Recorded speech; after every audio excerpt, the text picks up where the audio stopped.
have a show where we do military veterans do comedy for military and veterans. Awesome. And first of all, thank you so much for your service. It's To hear. very much appreciated. If you could just start with telling me your story. I beginning talking about your service and your injury, and then if you want to talk about what led to your comedy and what you're doing through that. So being a comedian means it's hard to tell anything without looking for a punchline. But these are all very serious things that weren't funny when they happen. So that's the paradox. So my comedy comes out of my real life. So my parents survived the Holocaust. Wow. Okay. And so they came to America, and they were unfortunately not good parents because of the Holocaust. They should have probably gone and gotten psych meds at least. Okay. And so because they were never able to be in the moment, and I could see that they were, as a little kid, you just know that your parents aren't quite right. Right. I was always trying to make them laugh. So I always wanted to make them forget whatever was bothering them. And that's the impetus that I bring to my comedy. I want everybody in the audience to forget anything they've been through and just laugh. And they can laugh at me. It doesn't matter. Let's just laugh. Laugh. Because yeah. when I look out at the audience, I see people. I don't see the people. I see my parents. Right. And so I bring that same energy. Not everybody is as out of it psychologically as my parents, but there are people that have checked out because life is too painful. Right. Yes. And so that's what I try to do. And so I was never wanted as a child. My parents wanted a boy and a girl, and they had a boy. He died in the camps over in Germany. So then they had a girl. So now they wanted a boy, and they had a set of twins, a boy and a girl. So I was the one that wasn't wanted. Okay. So I was brought up believing that was the truth, and I was also brought up being told that I was Jewish, that was the truth. Well, according to rabbinical law at Temple, I'm not Jewish because my mother was Christian. So my whole life I went around fighting the fight. Don't talk against the Jews. I'm Jewish. Right. And then when I was like 60 years old, I found out I'm not Jewish. And passed away in 2007, I found out that they did want me, that somebody had told me that, or I had concocted that in my head. I was very much wanted, but I didn't know that. So I have this crazy life of acting out accordingly that I wasn't wanted, and I acted like I was Jewish, and now I've had to cope with the fact that, no, I'm really half Jewish. That's a lot of pain and rejection.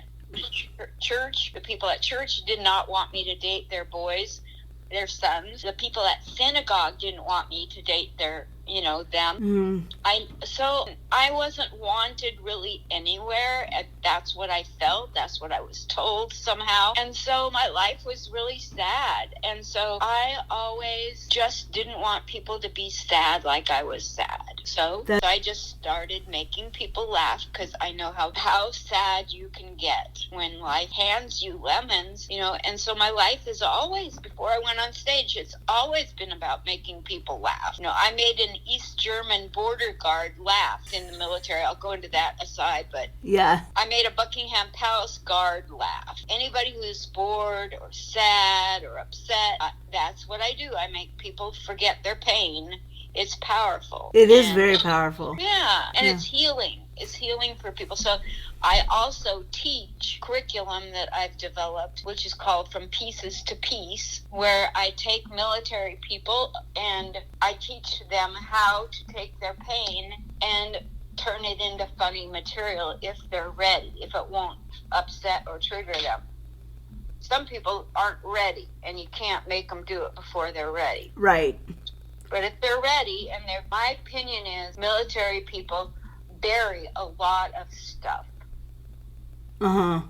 And then their family distances themselves. There's a lot of divorce, suicide, alcoholic behaviors, because people aren't being authentic. And when they either don't talk about their military experience, or if they do, it's a Debbie Downer and nobody wants to hear it again. And I have to say, Linda, I was doing some research before I talked to you.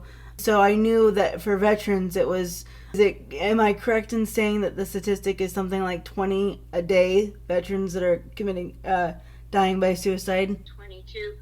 There's got to be more than one per state. Like that's a low buffer number. I don't think that's accurate at all. We don't know. We don't see the death certificates, A lot of times if they have a pre-existing condition, they'll blame it on that rather than suicide. So, what is accurate?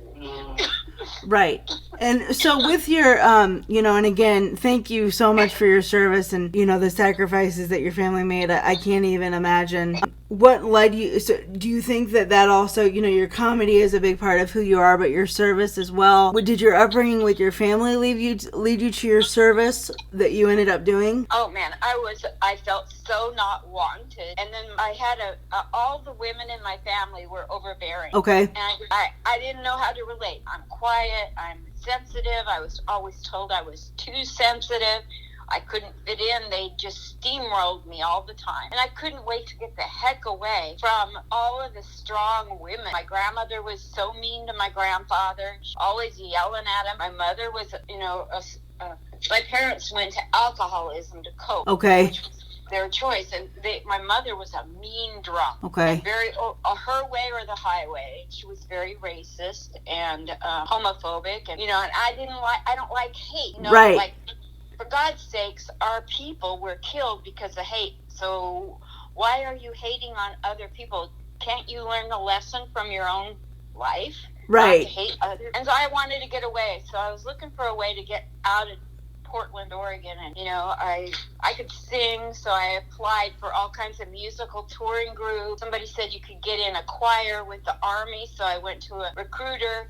And the recruiter said, well, yeah, odds of that, or so we took a test, and I had been a banker, and I scored high to be a cashier, and he made me feel like that was the best job in the world. So I signed up, and I got guaranteed to go to Germany. And I wanted to go to Germany because all I ever did as a kid is sit and watch stories of the Holocaust. And every night when my dad would tuck me into bed, he would tell us kids stories about the Holocaust. That was, a lot of kids get the Grimm fairy tales. I got the capital GRIM fairy tales. Okay. Nothing more grim than going to bed and like, Daddy, tell me about how you survived that concentration camp. I didn't have a normal childhood. I had a very depressed childhood. Yeah. So when I went in the military, I went and I chose to go in the military when my grandfather died. He was the most calm force in our family. And when he died, my grandma sent me to the hospital to see how he was doing. He had cancer of the throat from World War I. And I went to the hospital and I walked in the room and he was dead. And nobody in the hospital knew he was dead, so I was the first one to see him, that he was dead. He was in his bed unattended. Nobody knew he was dead. No. Oh, so that was the day I decided, why stay in Portland? The only good person, to me, was my grandfather. And yeah, I'm going to go ahead and go back to the recruiter. And I signed up and went to Jump 23. Okay. So I had gone to college after high school and come back and worked at the airport at a gift shop. And then I started working in banking and I gave it up and went into the military. Okay. And so they put me in a unit, put me on a post in Hanau, Germany, which, funny enough, that's where the Grimm fairy tale people come from. The Grimm brothers come from Hanau, Germany. Yeah, remember I told you about Grimm fairy tales going to bed? Yes. Yeah, so that's like a joke so I'm in the military and it's in the 70s, 73 to 76 in Germany as a cashier. I'm one woman with 2,000 men. No other female military were there. Really? Mm-hmm. Wow. For 6 months. Then women started coming in. So for 6 months, and my whole time, I got attention all day long, every day. But it wasn't good attention. It was sexual harassment, Me Tooing, but they didn't have a term for it. Not at all. Mm-hmm. So you just had to eat it. And I had I was so sick of it. I was 23, right? What did I know? And so, that was just condoned. And from the top down, it was acceptable. And you just took it and took it and took it. So I buried all this. And that's where I come from with helping military and veterans to take anything they've buried and turn it into funny material. Right. Because when you bury it, you chase people out of your life. And then you become more isolated and more depressed and more suicidal. And if you can dig into what and make it funny and make other people relate to it and laugh. Like, Dad, tell me that story again. If you make it funny, your family will come around you. But if you don't talk and you never make it fun or funny for people to hear, you're isolating yourself, and that's the worst thing that veterans need. Right. So that's why I developed From Pieces to Peace, to have a forum for people to know if it's safe for you to talk about yourself. Well, anyway, so that was in 73 to 76. Got pregnant, came to America, raised my daughter. My husband was like nowhere. He was military, but he was not a good husband or father. And so I raised my daughter by myself, and she had left to go around the world modeling because she's beautiful. And I got hit by a drunk driver in 1996 when she was, 18? And I don't know. Oh, my goodness. Yeah. So when I got hit by a drunk driver, she started taking care of me. She dropped everything it took me 16 years to get better from brain trauma. Oh, my. And she has bipolar 1. And okay. So she couldn't handle how long it took, and she started taking it out on me, yelling, screaming, hitting, threatening, feeling that my money was her money. I checked myself into psych wards either 4 or 5 times to get away from her and feel safe. Finally, I got the nerve up to tell her that, please forgive me, but this cannot continue. Let's take a year apart. And she has not contacted me since then, and that was March 14, 2014. Okay. So that was the exact day I started doing comedy. I called a comedy club, Ace's Comedy Club in Murrieta, California, and where I was living at the time, and I said, how would you like to save my life? And I mean today, because I doubt my daughter will ever come back in my life, and I can't have her in my life the way she's treating me. So if you can get me in today so I can learn to make people laugh, my life will be worth living. And they did. They did. 2 o'clock that day. Yeah. So I haven't heard from my daughter. I've been doing comedy. I had a weekly show, 2 weekly shows in Vancouver, Washington at VA Hospital. And I had 1 weekly show in Manhattan, New York, a weekly show where I did an hour of comedy at each place. I've done different groups of people who are military or veterans. I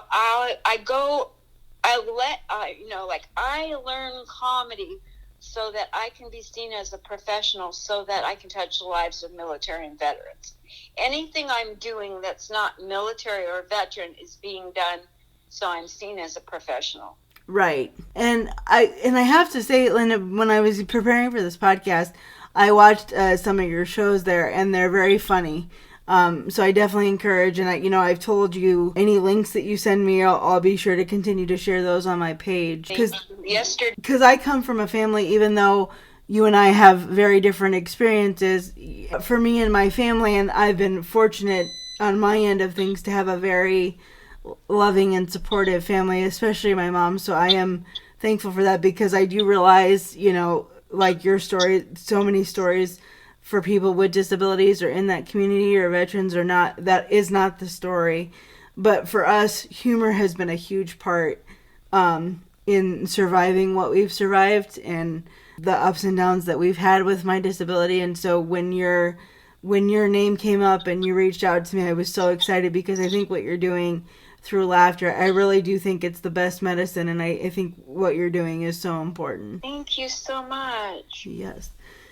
And can you tell me a little bit about the veterans that you help through comedy, what that process is, and how you see that helping, and maybe share some testimonies about that and some of the experiences you've had?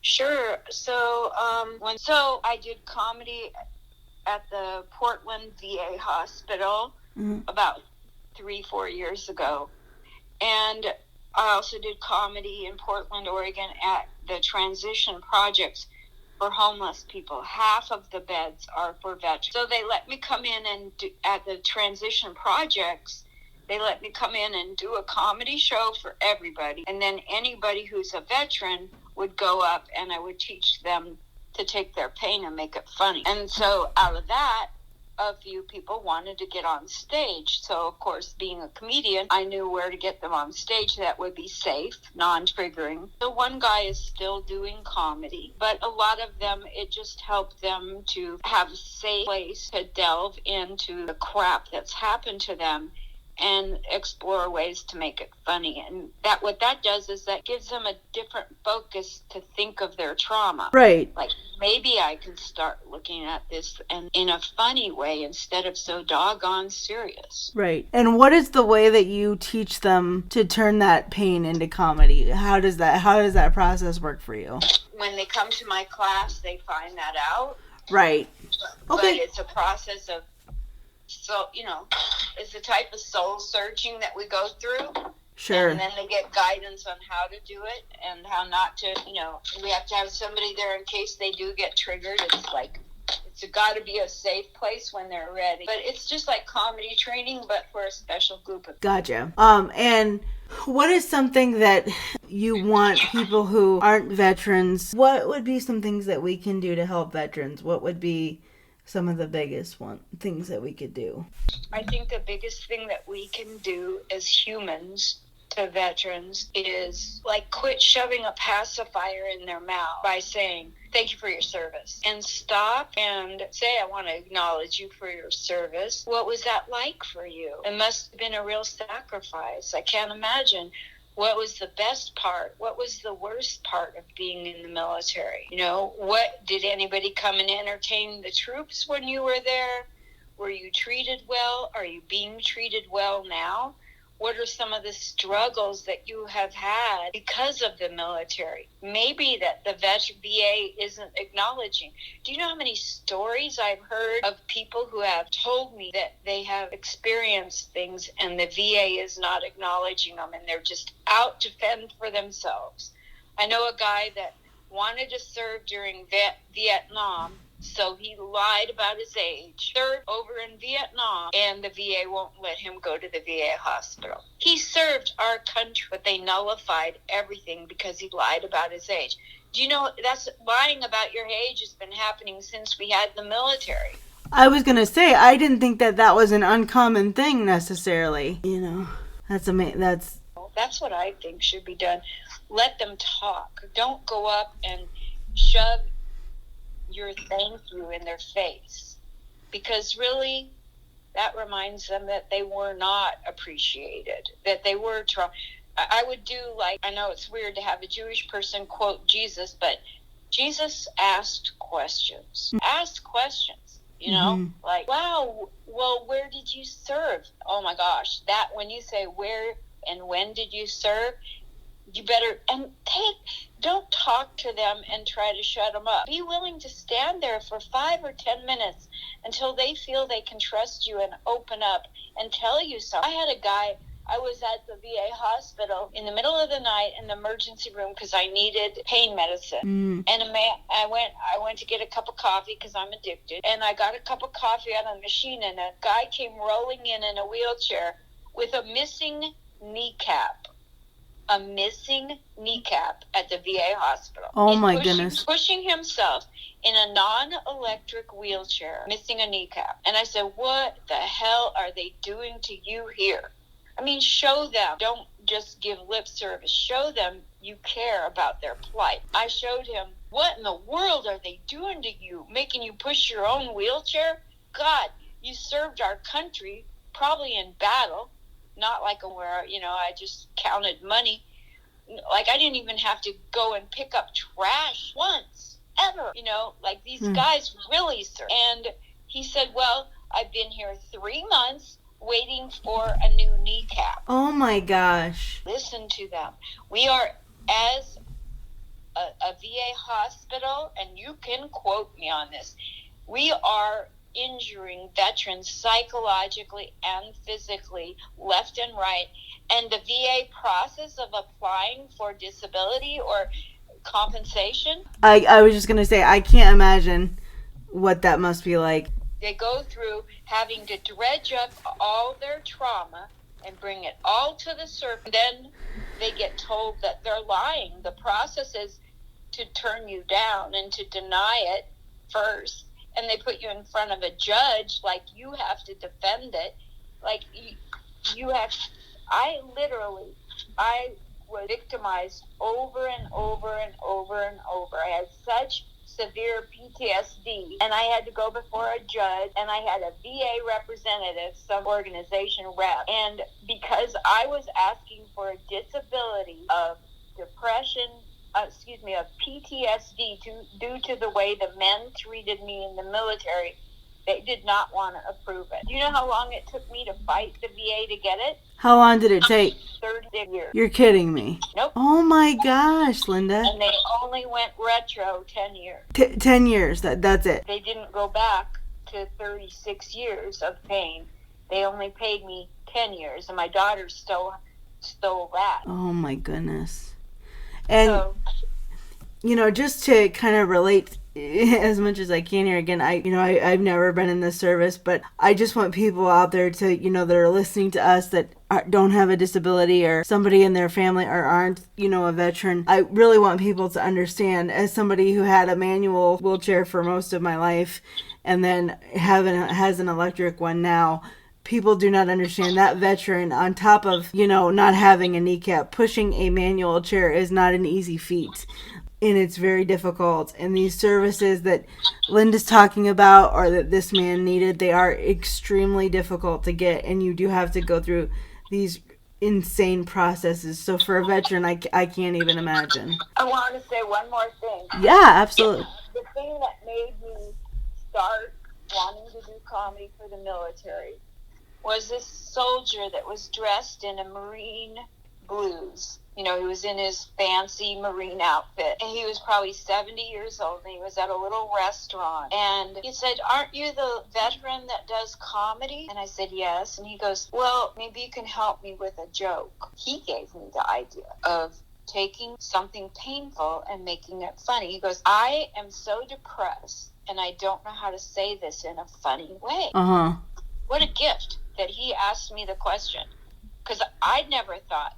I knew I was depressed, what I went through. Right. But I never stopped to think other people need to have a funny way to frame their pain, to go from pieces to piece. He said, just look at my right eye. I have a detached retina, and I feel so ugly and embarrassed. I'm depressed about it. Man, instantly I was depressed. And I said, "Could you excuse me a minute?" I had to cry. I went to the bathroom. And I decided I was not coming out of the bathroom until I had a way to make that funny for him. I must have sat in the bathroom for 10 minutes. He probably wondered if I was doing drugs. And so I was in the bathroom, and it hit me. All right, so I got a joke. I got a way for him to tell people about his eye. And I said, "Would you like to have a way to say that's really funny? This is not meant," you got to check in with people, "This is not made, I'm not making fun of your situation, but you asked me, so are you ready for the answer?" Right. Yep. So I said, "Here's what you can say to people from now on." You say, "Boy, life is kind of rough, ain't it? I mean, man, the more stuff we go through, it just keeps adding up. I've been through so much stuff, even my retina has become detached." I love it. And he just loved that. And that is the moment that the light switch went on with me to really find a way to reach out to veterans and military and caregivers and family members, those that have been traumatized by our own U.S. government institution. And it's just the way it is. It's not saying anything negative. I mean, if you work in a bank, you're going to get traumatized. Sure. When anybody goes through 3 years, there's going to be things that they're going to vary. And they may not be proud of the things they had to do, but they signed their life away so we can. Right. So that's my life passion. And I want to leave a legacy. I don't want to just leave a mark. I want to go down right next to Bob Hope. Well, you're definitely on your way. And I thank you so much for what you're doing. I think it's so special, and I was so excited to get to talk to you about all of this. Thank you. Yeah, absolutely. When you got into your car accident, was that when you got your brain injury? Yes. Well, that's when I got my first one. Okay. So, shocker, I've got two now. Okay. Yes, in 1996, March 17th, 1996, hit by a drunk driver. Took a team of 3 neuropsych doctors.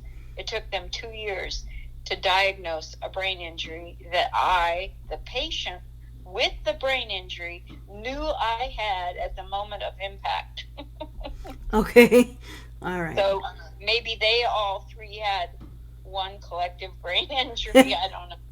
Could be. And then I live in Vegas, and they have this horrible thing here in Vegas. I don't know if you've heard of it. Tourists are Yes. crazy here. They come here to live a different life, and when they're walking on the sidewalk, getting drunk, high, looking for hookers, when they're walking on the sidewalk, they think they own the sidewalk. And I'm submissive because I'm a baby boomer and I'm stupid. And I walk around them, and then I fall, and then I wind up in a wheelchair for 6 months and find out I have advanced osteoporosis. Or, like 3 weeks ago, I fell and hit my head, and now I have a second brain injury. Oh my gosh. So now, in the last 3 weeks, when I walk down the street, if somebody doesn't move out of my way, I just stand there till they move. Yeah. I don't blame you. I'd be doing the same thing. That's my life in a nutshell. Okay. Well, is there anything else, Linda, that you want to say, or anything else you want us to cover? That's really what I wanted to get from you today, and I'll definitely let you know when I put this up for air, but... Oh, you know what I would like? Yes. I've interviewed 831 comedians, and I have less than 300 people that have subscribed to my YouTube with all the interviews and the military shows. And it would be wonderful to get a little traction. Yes, absolutely. There's 4 words to my YouTube. It's comedian Linda Marcus Smith. Okay. I would love more subscribers. Yes. So for all of you out there, when I post this, and I will continue to let me know, Linda, when you're going to have shows and stuff, and I will put this on my Facebook page. Please go and subscribe to Linda's YouTube channel. Make sure that we're getting the word out there, because it's very important what she's doing, and I'm so grateful that you found my podcast page and reached out to me. I really appreciate it so much. Oh, thank you so much. I'll send you the... So glad we could do this, Linda. Thank you so much. Thank you. And I would love to... Would you mind telling me in a nutshell, what is the 50/50 project again? Yeah. I can't remember stuff. No, it's okay. So the 50/50 project, and if it's really for me, because I was born with cerebral palsy, and basically for me that was a brain injury, in the sense that when I was born I had a lack of oxygen to the brain. So when I was born I wasn't hitting those milestones, like babies normally do. And at about 8 or 9 months my parents started to notice that I wasn't hitting those, and got diagnosed with cerebral palsy. And I have since, I've been pretty lucky, and I talked about it on my first show. They gave me when I was born, they didn't know what was wrong with me, obviously, but they told my mom that I had a 50% chance of living or dying. And basically the way that I came up with a name is since that day when I did get that 50/50, and my parents, like I said, I was very blessed with a very good family, and my mom is a nurse, a very good one, so they really took good care of me, and they did everything they could to make sure I had the most of that 50% that I was given. And that's what I've tried to do. And then the podcast itself really came about because, I work. I've been fortunate enough to be able to have employment and do these other things, but I didn't really see a lot of representation for people in my position, whether it be somebody born with a disability or like you who had a traumatic brain injury. Especially during the elections, the previous one, nobody was really talking about anybody with disabilities at all. And the older that I got, I just realized we didn't really have a lot of, and I don't know how you you feel about this, but we didn't really have a lot of representation, right? Right. And then when we did have representation, whether it was in movies or, you know, even in the news, they weren't really what I would consider accurate descriptions of what was going on. And so I really wanted to create a platform, and hopefully by talking about my life and the things that I had been through, that would encourage other people to share their stories like yours, you know, because I knew a lot about cerebral palsy because I had lived with it and I had a community of friends, but there was a lot of stuff about, you know, specifically with veterans with traumatic brain injuries like you talk about, or other people that I've interviewed that you'll hear from later on in the podcast when I post them, that I really just wanted to give everybody that I could an opportunity to tell their story the way they wanted to tell it. And so that was really why it came about.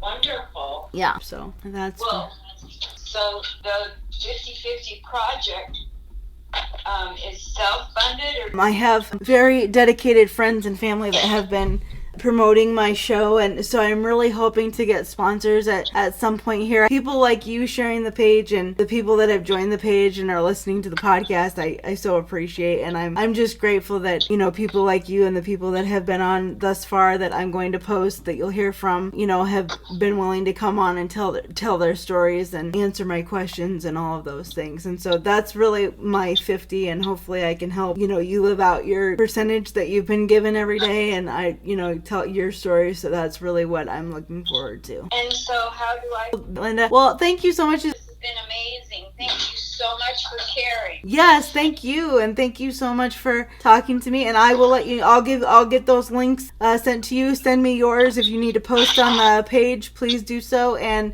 thank you so much. I appreciate your time.